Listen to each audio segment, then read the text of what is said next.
9번째 과정은 왜냐하면입니다.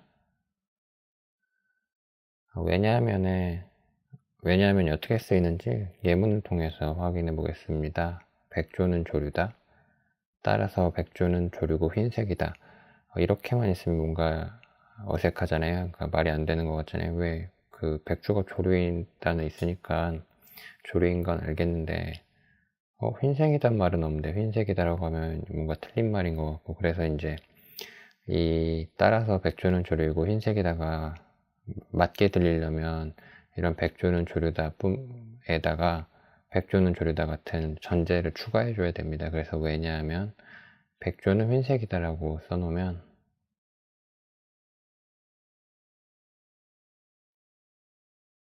이러면 이제 말이 되는 것 같죠.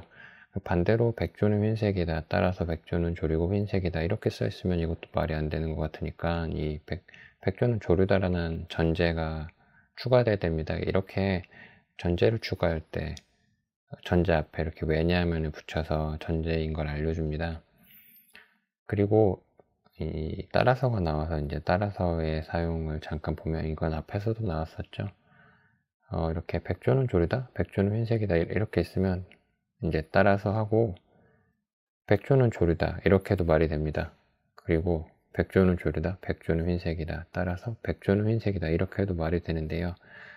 따라서 백조는 흰색이다 했을 때는 굳이 백조는 조류다라는 말을 써줄 필요가 없고, 따라서 백조는 조류다라고 했을 때는 굳이 백조는 흰색이다 이 말 해줄 필요가 없습니다. 그래서 이 두 전제를 전제를 굳이 쓴 게 아니기 때문에 따라서 뒤에 결론을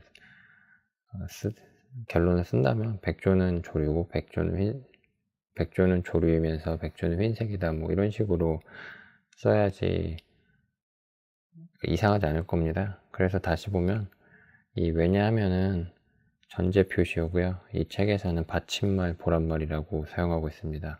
따라서는 결론 표시이고 다른 말 보란말이라고 이 책에서는 표시하고 있어요. 그러니까 왜냐하면이 있으면 그 뒤에 나오는 건 전제라는 거고, 따라서가 나오면 결론이라는 거죠. 그리고 이 왜냐하면이나 따라서가 나오면, 그리고 전제나 결론이 있으면 이게 추론입니다. 그래서 이 왜냐하면이나 따라서는 둘 모두 추론 표시였고요. 이 책에서는 이끌기 보란말이라는 단어를 사용해서 나타내고 있습니다. 그리고 문제를 보면요, 4번 문제는 다음 추론을 마땅한 추론으로 만들고자 할 때 따라서나 왜냐하면 다음에 무엇이 오면 좋을까? 따라서 다음에 올 문장은 주어진 전제들 모두를 써서 이끌어낼 수 있는 결론이어야 한다. 왜냐하면 뒤에 주어진 전제들로부터 왜냐하면 뒤에는 주어진 전제들로부터 이끌어낼 수 없는 새로운 전제가 와야 한다. 또한 주어진 전제들과 새로운 전제 가운데 결론을 이끌어내는데 없어도 되는 전제가 있어서는 안 된다 이렇게 써 있는데요. 저는 두 문제만 선택했습니다. 그런데 또 둘 다 따라서만 있네요. 그래서 따라서 다음에 올 문장은 주어진 전제들 모두를 써서 이끌어낼 수 있는 결론이어야 한다라고 말하고 있잖아요. 그러니까 앞에서 따라서 뒤에 만약에 백조는 조류다도 말이 되지만 이게 답이 안 되게 하기 위해서 그 전제들을 모두 써서 이끌어낼 수 있는 결론이 와야 된다고 말하고 있는 거죠. 보면 이번 문제는 칸트는 시간과 공간 내에 있는 현상만 인식할 수 있다고 주장했다. 헤겔은 칸트의 주장에 이의를 제기했다. 그러면 따라서 칸트는 시간과 공간 내에 있는 현상만 인식할 수 있다고 주장했고, 헤겔은 칸트의 주장에 이의를 제기했다. 이렇게 하면 될 겁니다. 그리고 3번은 고급스러운 용기에 든 화장품은 고급스러운 이미지를 준다. 몇몇 사람들이 비싼 돈을 주고 화장품을 구매하는 이유는 고급스러운 이미지를 소비하기 위해서다.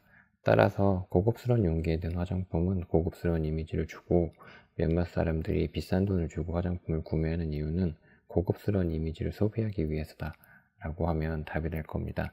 둘 모두 그 앞에서 배웠던 이고 넣기를 통해서 따라서에 들어가는 결론을 만든 겁니다. 그래서 타당한 거죠. 전제 두 개를 이고로 연결했으니까 이 두 전제를 사용한 거고요.